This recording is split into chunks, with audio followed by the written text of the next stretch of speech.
আমরা এতটা বেশি দুর্নীতি এবং দুর্বৃত্তায়নে এতটা বেশি আমরা নিমজ্জিত, এর করাল গ্রাস আমাদেরকে একেবারে নিমজ্জিত করে ফেলেছে এবং আমরা আসলে কিভাবে যে এর থেকে মুক্তি পাব আমরা দিশেহারা। শেখ, আপনার মাধ্যমে আমরা জানতে চাই যে আসলে এই দুর্নীতি প্রতিরোধে শরিয়া তথা কোরআন এবং সুন্নাহ আমাদেরকে কি নির্দেশনা রেখেছে? আসলে দুর্নীতি প্রতিরোধ বা দুর্নীতি দমন অথবা দুর্নীতি থেকে আমাদের নিজেদেরকে মুক্ত রাখার জন্য যেটা করণীয়, অনেক করণীয়, এটা সবাই বলে। এবং মানে কঠিন বাস্তবতা হলো এরকম, যারা দুর্নীতিগ্রস্ত হয়ে বিভিন্ন সময় শিরোনামে এসে পড়েছেন, তারাও দুর্নীতির বিরুদ্ধে অনেক কথা বলেছেন। তো যে কারণে কথা অনেকেই বলে, কিন্তু মূল বিষয়টা হলো কি, দুর্নীতি মুক্ত হওয়ার জন্য এক নম্বর হলো তার ঈমান। কারণ ঈমানটা অনেক বড় জিনিস। ঈমান কি?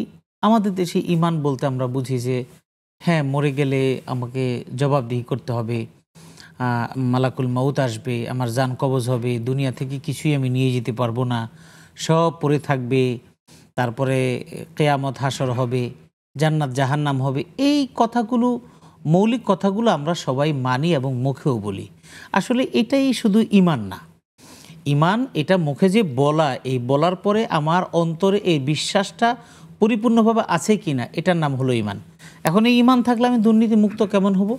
ঈমান যখন আমার একেবারে গাঢ় হবে যে আসলে তো আল্লাহ আমাকে দেখেন, আসলে তো আল্লাহ আমাকে জিজ্ঞেস করবেন, এই চিন্তাটা যখন আমার ভিতরে গেড়ে যাবে, তখন আমি যে কোনো কাজের মধ্যেই কিন্তু আমার চিন্তা আসবে যে আল্লাহ আমাকে দেখছেন।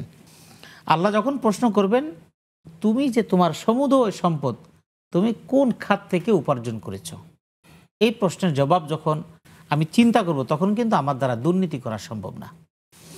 এখন আমরা কেন করি? আমরা ইবাদত এবং লাইফস্টাইলটাকে আলাদা করে ফেলেছি। আমরা মসজিদে যাওয়াকে ইবাদত মনে করছি, আর অবৈধ সম্পদ আহরণ করাকে জীবনযাপন মনে করছি। আমরা ইফতার করাটাকে সওয়াব মনে করছি, আর গরুর গোশত হালাল আর শূকরের মাংস হারাম, এই দুইটার মধ্যে পার্থক্য আমরা করে নিয়েছি।